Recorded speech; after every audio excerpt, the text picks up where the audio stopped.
इस कार्यक्रम के प्रायोजक हैं कृषि एवं किसान कल्याण मंत्रालय, भारत सरकार।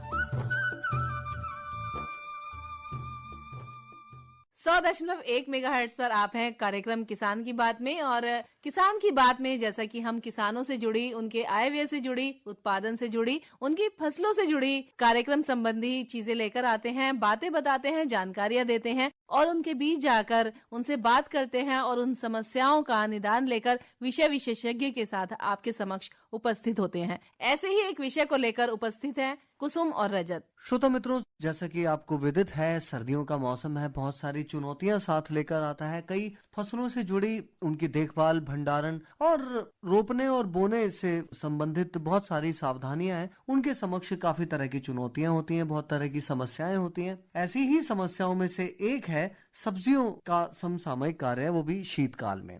तो ये कैसे इससे निपटा जाए, किस किस खास तरह की एहतियात इसमें बरती जाए, किस तरह के कीटनाशकों का इसमें इस्तेमाल किया जाए या नहीं किया जाए, इस विषय से जुड़ी जानकारी ले लेते हैं इस परिचर्चा के माध्यम से। शीतकालीन सब्जियों में समसामयिक कार्य, और इस विषय पर जानकारी दे रहे हैं डॉक्टर हर्षवर्धन चौधरी और डॉक्टर A.K. मिश्रा।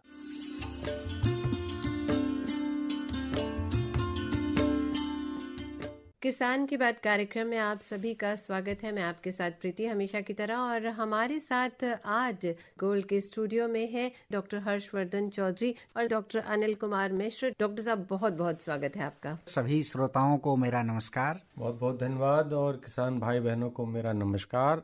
आज मैं आपके साथ जल प्रबंधन पे कुछ चर्चा करना चाहूँगा, खासतौर से शीतकालीन शाकीय फसलों में। उससे पहले बता दें, आप दोनों प्रधान वैज्ञानिक हैं और भारतीय कृषि अनुसंधान संस्थान पूसा से जुड़े हैं। तो डॉक्टर साहब, अब शीतकाल की बात करते हैं, तो कौन कौन सी सब्जियां हैं जिन्हें हम लेकर के चल सकते हैं? प्रीति जी ने आपने सही जानकारी दी है किसान भाइयों की। जो सर्दियों का मौसम होता है, आमतौर पे इसमें काफी तरह की सब्जियां हमें खाने को भी मिलती है। मुझे तो ये जरूर कहना है कि जब सर्दियां आती है तो हमें किचन में जाने का आनंद ही आ जाता है। इसका कारण हरियाली छाई रहती है। सब्जी के जो खास करके जो उपभोक्ता होते हैं उनको भी खाने में भी मजा आता है, क्योंकि जब हम जो प्राकृतिक रूप से भी क्या होता है कि जब शीतकालीन होता है, इसमें जो सब्जियां होती हैं इसकी मिठास भी अच्छी होती है। जैसा आपने कहा कि ताजी सब्जियां, तो उसकी फ्रेशनेस भी बढ़ जाती है।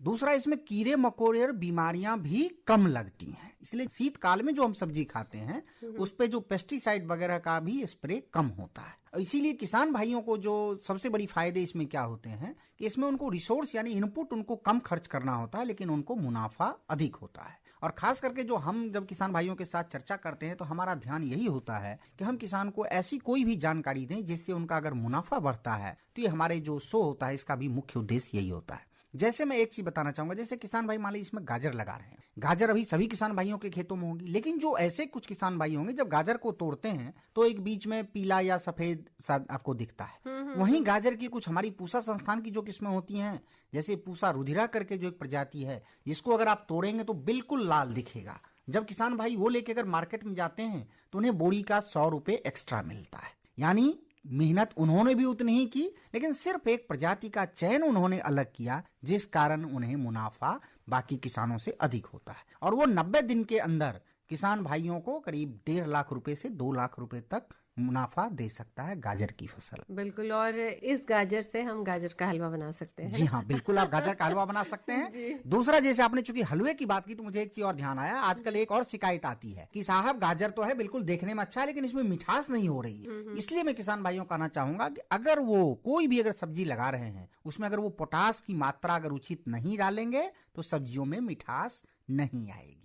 जैसे जो किसान अगर कोई भी जो जड़ वाली फसलें लगाते हैं, जैसे वो आलू लगाते हैं या गाजर लगाते हैं या मूली लगाते हैं या कोई भी अन्य फसल जिसमें हमें मिठास की जरूरत होती है, उसमें पोटास उन्हें कम से कम 70 से 80 केजी प्रति किलोग्राम प्रति हेक्टेयर के हिसाब से उन्हें डालना है। और पूरा पोटास की जो मात्रा है वो बिजाई से पहले डालना है। ये उसके रंग को भी अट्रैक्टिव बनाता है, यानी आकर्षक बनाता है। उसमें जो बीमारी और कीड़े आते हैं उनसे भी रोकथाम की इसमें क्षमता होती है। और सबसे बड़ी चीज है कि जो फसल की जो मिठास होती है, उसकी जो गुणवत्ता होती है, उसको अच्छा बनाता है। तो ये सभी सब्जियों के लिए हम सोच सकते हैं। जैसे मटर में भी कभी कहते हैं कि कोई तोड़ के खाओ तो उतना मीठा नहीं होता। जी हाँ, कुछ हद तक उसमें जो प्रजातियां होती हैं उनका भी चयन महत्वपूर्ण होता है, और जो पोटास की मात्रा होती है इसका भी महत्वपूर्ण होता है। इन दो चीजों का अगर हम ध्यान रखें तो हम अच्छी तरीके से कर सकते हैं। दूसरी मैं एक दो चीज और किसान भाइयों को, चूंकि आप ये सर्दी का मौसम है जी। और अभी जो आने वाली फसल होंगी उनके बारे में मैं थोड़ा सा ये बताना चाहूंगा कि जो किसान भाई सर्दी के मौसम में अभी कोई नर्सरी अभी बाहर नहीं तैयार कर सकते हैं, क्योंकि बाहर में बहुत अधिक ठंड पड़ रही ठंड है। लेकिन किसानों की जो हमेशा इच्छा होती है कि कैसे उनकी फसल मार्केट में जल्दी से जल्दी आए, जिससे उनका मुनाफा बढ़ सकता है। तो अभी कुछ किसान भाई कम खर्चे में बिल्कुल अगर कोई नर्सरी अगर तैयार कर लें पॉलीथीन को ढक के उसके अंदर, तो उनकी फसल जो होगी आने वाली, जैसे कुछ किसान अभी बैगन भी लगाते हैं तो वो चाहते हैं कि जितनी जल्दी उसकी रोपाई हो जाए। कुछ मिर्च लगाते हैं, कुछ जो कद्दू वर्गीय सब्जियां होती हैं वो भी वो जल्दी लगाना चाहते हैं। तो जो किसान भाई अभी की जो सर्दी है, इस सर्दी में अगर थोड़ा सा पॉलीथीन का एक घर बना के, और खुद से भी बना सकते हैं, आजकल जो प्लास्टिक की पाइप आती है उसको मोड़ के डाल दें और उसके ऊपर 200 गेज की पॉलीथीन डाल के किनारे से मिट्टी डाल के, यानी कम खर्चे में खुद से बना लें और इसके अंदर अभी नर्सरी अगर तैयार कर लें। जैसे अगर वो कद्दू वर्गीय की सब्जी की नर्सरी तैयार करते हैं तो उनको एक पॉलीथीन करीब 10 से 15 सेंटीमीटर की लंबाई की लेनी होगी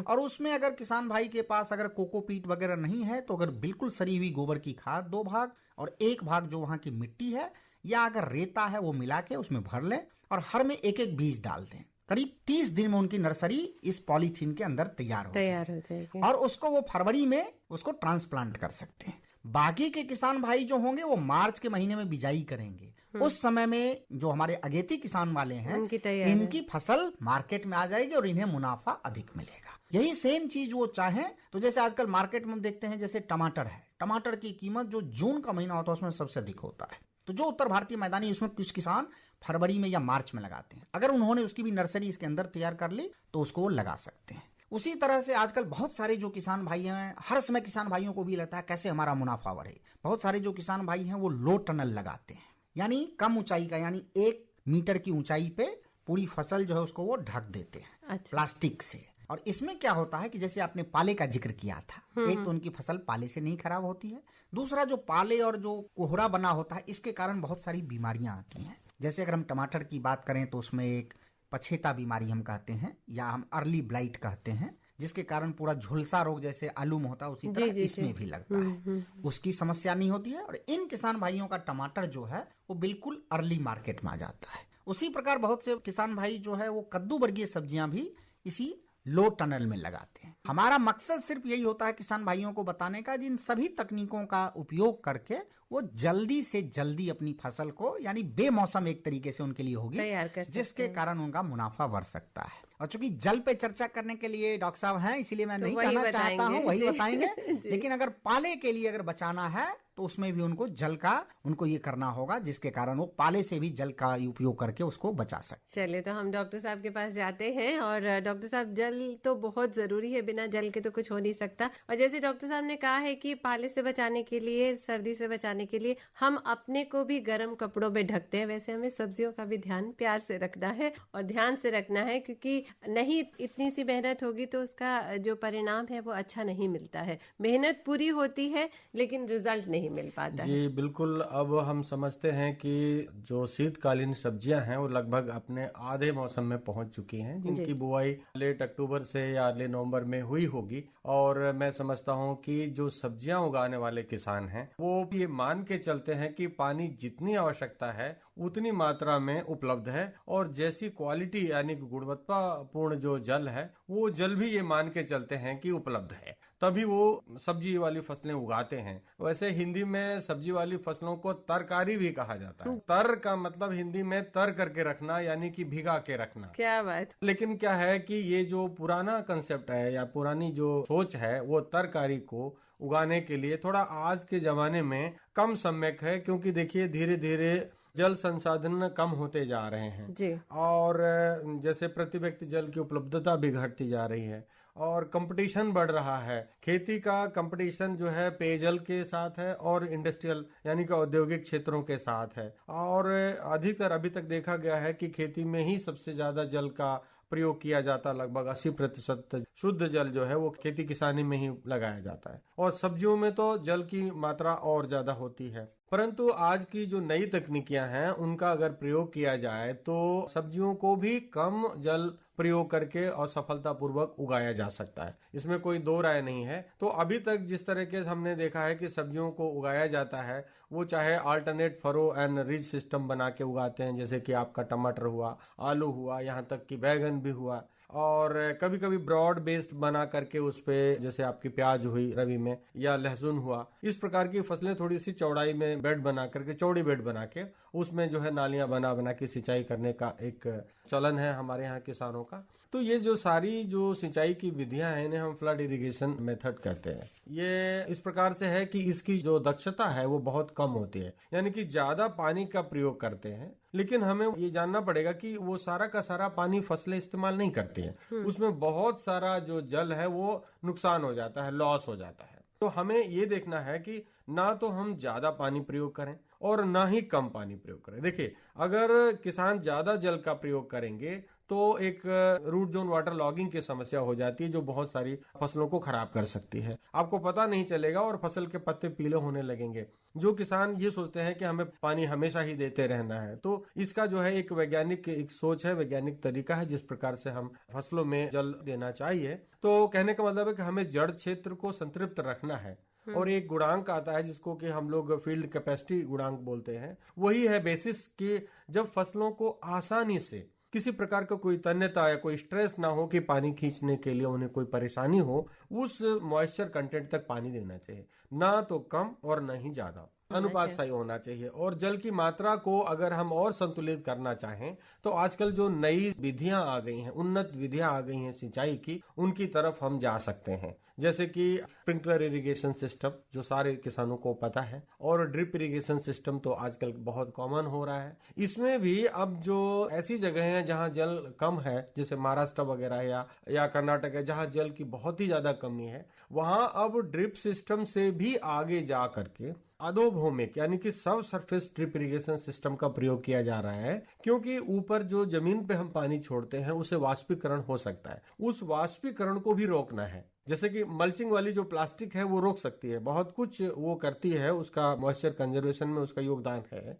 लेकिन चूंकि हम छेद कर देते हैं वहां पे और पौधे वहां से निकलते हैं तो जो वाष्प बनती है उसको वहां से निकलने के लिए रास्ता मिल जाता है, तो उतनी इफेक्टिव नहीं हो सकती है जितनी की सब सरफेस ड्रिप इरिगेशन सिस्टम हो रहा है। लेकिन किसान भाइयों को चाहिए कि जो है आजकल की नई तकनीकों का प्रयोग करें। और इसके अतिरिक्त एक और बात है, क्योंकि शीतकालीन मौसम में आप चूंकि वाष्पीकरण की दर कम होती है, इसलिए नेचुरल तरीके से बहुत ज्यादा पानी की आवश्यकता नहीं होती है इस समय, क्योंकि शुरू में पौधे को स्टेब्लिश होने के लिए, लगाने के लिए तो आपने पानी लगा दिया और उम्मीद करते हैं कि जड़ क्षेत्र बिल्कुल भीगा हुआ भी है। थोड़ी थोड़ी यहाँ पे अभी जो ओस पड़ने लग जाती है वो भी एक तरीके से हमारे कुछ जल की मांग को पूरी कर देती है, और जबकि आपको आवश्यकता नहीं है तो फिर और जल जबरदस्ती अप्लाई करने की जरूरत ही नहीं है। अब रही बात इसकी कि आजकल जो किसान भाई, जैसे हमारे साथी सहयोगी बता रहे थे चौधरी साहब, कि लो टनल हुआ, या तो अब किसानों को चाहिए, अब समय आ गया है कि जैसे आप मैं एक दिन किसी समय किसानों के साथ चर्चा में था, मैं उनको बता रहा था कि चूंकि मोबाइल में आप 2G से 3G और 3G से 4G तक पहुंच गए हैं, तो सिंचाई में अभी तक आप पुरानी ही टेक्नोलॉजी पर क्यों अटके हुए हैं? तो आगे बढ़ना है, बिल्कुल आगे बढ़ना है, और देश को इस इंटरवेंशन की बहुत जरूरत है कि पानी धीरे धीरे कम होता ही जा रहा है। मैं ये भी कहना चाहूंगा कि अगर आप जल की बचत करते हैं तो वो जल किसी दूसरे व्यक्ति को या आपको ही आपकी दूसरी फसल के लिए उपलब्ध रहता है। साथ में अगर आप ये देखें कि जल की कोई कीमत नहीं मानी जाती, लेकिन होती है, खासतौर से जब आप जल को नीचे से उठाते हैं, अगर ग्राउंड वाटर से पंप कर रहे हैं तो जरूर उसमें एक कीमत लगती है, और उस कीमत को अगर हम बचा लें तो लाभ में वृद्धि कर सकती है। जो हमारा लाभ और लागत का अनुपात है वो बढ़ सकता है। तो किसान भाई अगर ये चाहें तो नई नई तकनीकों का प्रयोग करें। हाँ, एक चीज जो बताने से हमें रह गई थी वो ये है कि अब जमाना, अब जैसे 4G की हमने चर्चा की, तो आ गया है कि हाई टेक इरिगेशन का है और हाई टेक हॉर्टिकल्चर का, यानी कि वेजिटेबल उसमें आता है।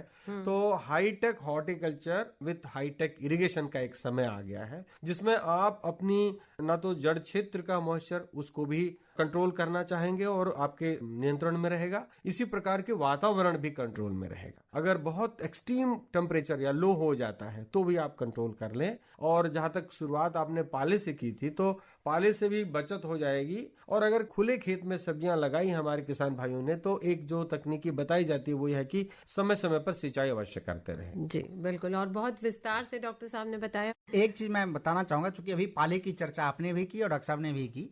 कई बार क्या होता है, किसान भाई जब पाले से बचाव करने के लिए अगर पानी अधिक डाल देते हैं, इसका भी कई बार नुकसान होता है। और खास करके चूंकि ये बिल्कुल सर्दी का मौसम है और कई दिन तक आप देखते होंगे कि सूरज आपको नहीं दिखता है, या बादल के कारण या कुहासा के कारण। इस समय में जो सर्दी की फसलें होती हैं जैसे आलू है, टमाटर है, तो इस पे पाले का प्रकोप के कारण आपने पानी भर दिया है। लेकिन अगर पाला अगर नहीं गिरा है, उसका जो दूसरा दुष्प्रभाव होता है कि जो हमने कहा था लेट ब्लाइट, यानी जो झुलसा बीमारी है, ये काफी आती है। इसके बचाव के लिए आपको देखना है कि हमें जिस दिन भी अगर सूरज की रोशनी अगर हो तो हमें जो खेत है इसको हमें सुखाना भी है। और अगर आप सुखाने में किसी तरह से असमर्थ हैं, क्योंकि अगर लगातार कोहरा बना हुआ है, तो उसके बचाव के लिए आपको एक दवा आती है जो डाइथेन M45 के नाम से, उसका हमें स्प्रे करना है, जिसके कारण हम जो झुलसा रोग है इससे हम बचाव कर सकें। किसी कारण से अगर आपके खेतों में अगर झुलसा आ गया है तो आप या तो उस दवा का प्रयोग करें, अगर उससे नहीं कंट्रोल हो रहा है तो 6 से 7 दिन के बाद आपने जो रिडोमिल है इस दवा का भी आपको 2 ग्राम प्रति लीटर पानी में घोल बना के और कंट्रोल करें। एक चीज मैं किसान भाई को और बताना चाहूंगा, क्योंकि आगे जो आने वाले समय है उसमें अगर आपको रोग और कीड़े अधिक आएंगे जब गर्मी बढ़ेगी। अभी से अगर जैसे आप टमाटर अगर लगाए हैं तो बीच में आप गेंदा की कुछ फसल लगा दें, अच्छा, जिससे आप उसको रोक सकते हैं। और जो ही गर्मी बढ़ने वाली होगी तो जो कुछ फेरोमोन ट्रैप्स होते हैं उनको भी आप अपने खेतों में लगाएं, जिससे आप बोरर या अन्य समस्याओं का आप निपटारा कर सकते हैं। और अब समय हमें इजाजत नहीं दे रहा और बातचीत करने के लिए बहुत विस्तार से चर्चा की, तो डॉक्टर हर्षवर्धन चौधरी आपका भी धन्यवाद करना चाहेंगे और डॉक्टर मिश्र जी आपका भी बहुत बहुत धन्यवाद करना चाहेंगे। बहुत बहुत धन्यवाद। और किसान भाइयों को भी जो है मैं फिर से एक बार सचेत करना चाहूंगा कि अब 4G से 5G की तरफ चलने का समय आ गया है। तो हम जितनी बार जानकारी देते हैं किसान भाई उस जानकारी को अगर अमल में लाएंगे तो बहुत अच्छा रहेगा, और वो उनके लिए भी और देश के लिए भी जो है बहुत लाभकारी होगा। और मैं समझता हूँ कि अब समय आ गया है कि किसानों को वापस आगे बढ़ना है। जी, और अब चलने का समय हो गया। आप दोनों का पुनः धन्यवाद करना चाहेंगे स्टूडियो में आने के लिए और इतनी अच्छी जानकारी देने के लिए। प्रीति आपसे चाहती है इजाजत, नमस्कार।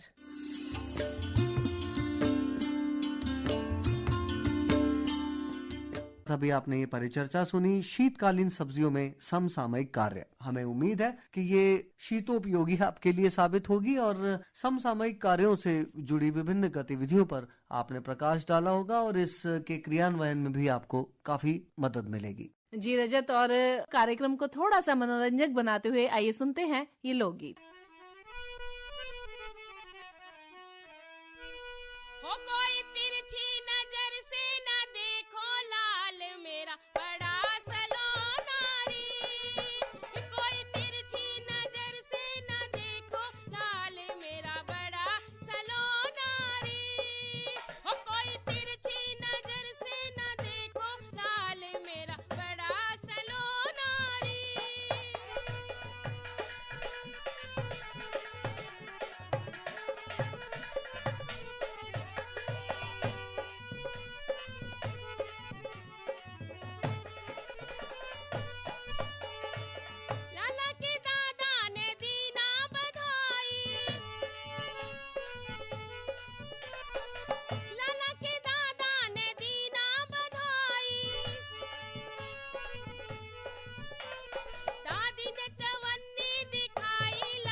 इस खूबसूरत लोकगीत के बाद आइए रुख करते हैं किसान मित्र से हुई इस बातचीत का, जिसमें हम अक्सर सुनवाते हैं किसान मित्र से हुई वो बातचीत जो हम उनके बीच जाकर उनसे करते हैं। उनके अनुभव को हम अपने श्रोता मित्रों के साथ साझा करते हैं और इसी परंपरा को आगे बढ़ाते हैं, जारी रखते हैं। और आइए सुनते हैं ये बातचीत। और अब किसान की बात हम सब के साथ। नमस्कार, मेरा नाम रोहिदास जाधव है।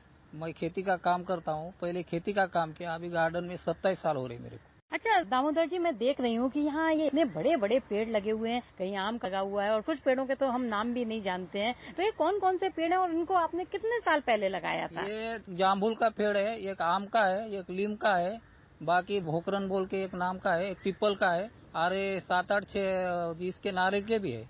तो इनको कम से कम 20 साल हो गए। मेरे हाथ से मैं लगाया था 2000 में। जब बहुत तेज हवाएं चलती हैं, बहुत तेज बरसात होती है, तो इन पेड़ों को नुकसान होता है, तो इनकी हिफाजत कैसे करते हैं आप? तो इसको लकड़ी से बांधना पड़ता है, नहीं तो आजू बाजू में कोई जाली का सहारा रहेगा तो रस्सी से बांधना पड़ता है, इसके लिए वो गिरते नहीं। अच्छा, और जब आप ये कोई पेड़ लगाते हैं तो क्या उस टाइम आपके दिमाग में होता है कि वो छांव के लिए लगाते हैं, फल के लिए लगाते हैं, या फूल के लिए लगाते हैं, और या केवल बच्चों के खेलने के लिए ही लगा देते हैं? ये पेड़ जो है ना, तो गार्डन अच्छा दिखने के लिए वो जासवंती का भी है और गुलाब का भी है, और उसमें खाने के लिए बोलेगा तो आम का है, खाने के लिए बोलेगा तो नारियल का भी है, और कड़वा नीम दांत गीत घसने के लिए कड़वा नीम का भी है। अच्छा, जिसे हम मीठा नीम कहते हैं, जिसे कि हम बहुत सारी सब्जियों में प्रयोग करते हैं। इन पेड़ों की जो मीठे नीम की बात हम कर रहे हैं, तो ये मीठा नीम तो बड़ा लोकप्रिय पौधा है और इसको तो महिलाएं तो बड़ा अपने काम में यूज करती हैं। तो इस पौधे की कितनी उम्र होती है? इसकी भी उम्र होती है 30-40 साल तक होती है। उसके बाद उसको कभी कीड़ लग जाएगी जमीन में तो वो गिर सकता है। आपका बहुत बहुत धन्यवाद।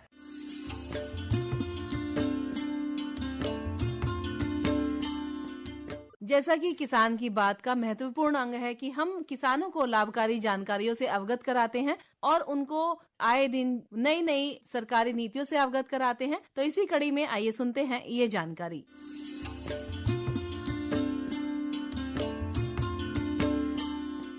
हम चाहेंगे डॉक्टर मीणा की प्रधानमंत्री किसान सम्मान निधि योजना के बारे में हमारे श्रोताओं को कुछ बताएं। प्रधानमंत्री किसान सम्मान निधि यानी पीएम किसान, ये योजना का नाम है और खासकर इसका दायरा बढ़ा दिया गया है। पहले था 2 हेक्टेयर तक के जो जमीन वाले किसान थे, जो उतनी जोत रखते थे, उन्हीं को ये लाभ दिया जा रहा था, लेकिन अभी उसको सीमा तोड़ दी गई है। अभी लघु और सीमांत किसान जो या छोटे या मझले किसान हैं, उनके अलावा बड़े किसानों को भी ये सहायता मिलेगी। मुख्य बात यह है कि 6,000 रुपए सालाना जो दिए जाने वो 3 समान किस्तों में, यानी 2,000 रुपए एक किस्त में किसान भाइयों को मिलेगा। 100% इसका खर्चा केंद्र सरकार वहन करेगी और राज्य सरकारों की जिम्मेदारी है कि वो किसानों की जो इसके लिए एलिजिबल किसान है, जो पात्र किसान है, उनकी सूची बना करके केंद्रीय कृषि एवं किसान कल्याण मंत्रालय को भेजनी है और यहाँ से सीधा किसानों के खातों में ये पैसा ट्रांसफर होगा। 2020 तक के लिए 1 लाख करोड़ रुपए की व्यवस्था की गई है, बजट का प्रावधान किया गया है, जिससे इसको आगे चलाया जा सके। डॉक्टर मीणा, बहुत महत्वपूर्ण जानकारी आपने दी, आपका बहुत बहुत धन्यवाद।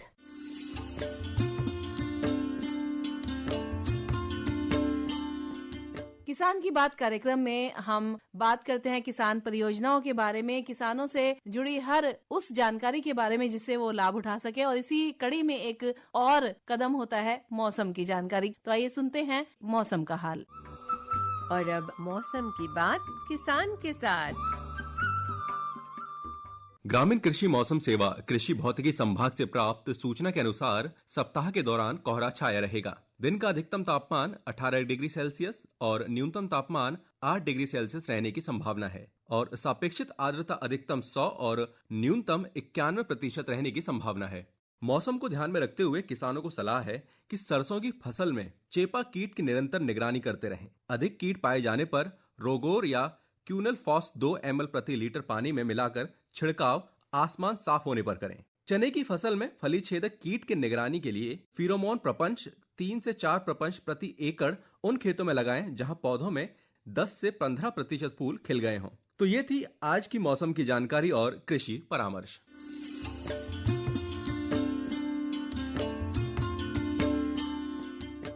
प्रधानमंत्री किसान मान धन योजना। मिलेगा पेंशन का सहारा, कृषक ना होगा बेसहारा, जुड़ेगा खुशियों से नाता, कटेगा सुख से बुढ़ापा, सुरक्षित होगा अन्नदाता, सुरक्षित होगा अन्नदाता। प्रधानमंत्री किसान मान धन योजना से लघु सीमांत किसानों का भविष्य होगा सुरक्षित और 60 वर्ष की आयु से 3,000 रूपए मासिक पेंशन होगी सुनिश्चित। 55 रूपए से 200 रूपए की मासिक किश्त देकर प्रवेश कर सकते हैं। 18 से 40 वर्ष तक के किसान इस अंशदायक योजना में सरकार देगी बराबर का योगदान। सभी किसान भाई बहन इस योजना के लाभ के लिए जन सेवा केंद्र में जाएं और अपना निःशुल्क नामांकन कराएं। प्रधानमंत्री किसान मान धन योजना, अन्नदाता के परिश्रम को संबल, पेंशन से सुरक्षित उनका कर। कृषि एवं किसान कल्याण मंत्रालय, भारत सरकार द्वारा जनहित में जारी। 100.1 मेगाहर्ट्ज पर आकाशवाणी के FM गोल्ड चैनल पर आप जुड़े हैं इस समय कार्यक्रम किसान की बात से। और किसान की बात में अब समय हो चला है जब हम रुख करें बाजारों का और जानें बाजार के भाव।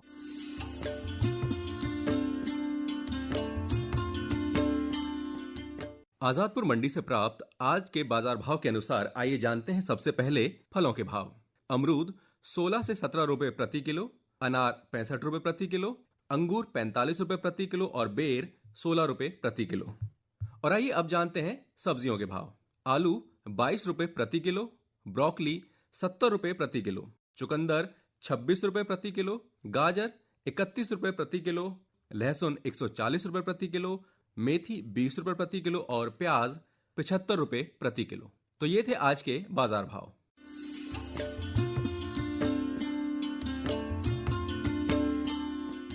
किसान की बात कार्यक्रम में हम श्रोताओं को अवगत कराते हैं अपने जितने भी परियोजनाएं हैं उनसे, हमसे जुड़ने के तरीकों से। तो इन जुड़ने के तरीकों में एक तरीका है हमारा ईमेल के माध्यम से। हमारा ईमेल आईडी है kkbongold@gmail.com। पत्र व्यवहार के माध्यम से भी आप हमसे जुड़ सकते हैं। हमारा पता है कार्यक्रम किसान की बात, कमरा नंबर 612, नव प्रसारण भवन, आकाशवाणी, संसद मार्ग, नई दिल्ली 110001।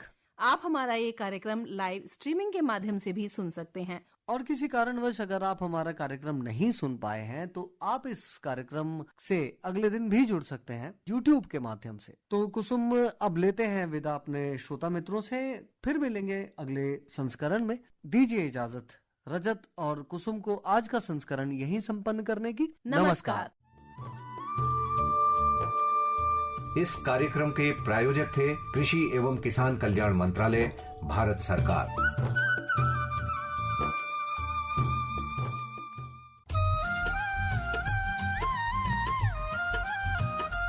ऐसी नई नई तरकीबें अब हमको है चुननी, ऐसी नई नई तरकीबें अब हमको है चुननी। लक्ष्य हमारा हर किसान की आमदनी दुगनी, लक्ष्य हमारा हर किसान की आमदनी दुगनी। ऐसी नई नई तरकीबें अब हमको है चुननी। श्रोताओं, अब वक्त होता है समाचारों का।